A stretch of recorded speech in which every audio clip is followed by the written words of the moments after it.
Kėdutė. Pratimas skirtas sustiprinti šlaunies grupės raumenis, stabilizuoti stuburą ir sutvirtinti aplinkui esančius raumenis.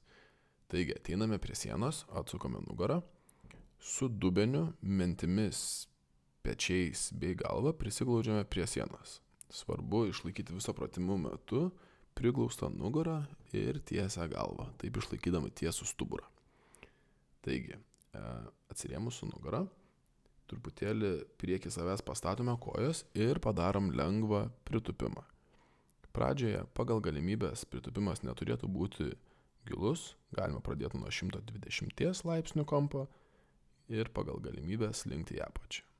Taigi, truputėlį surandam tinkamą poziciją, įtupiam ir laikom kėdutę. 30 sekundžių, 40 pagal galimybės.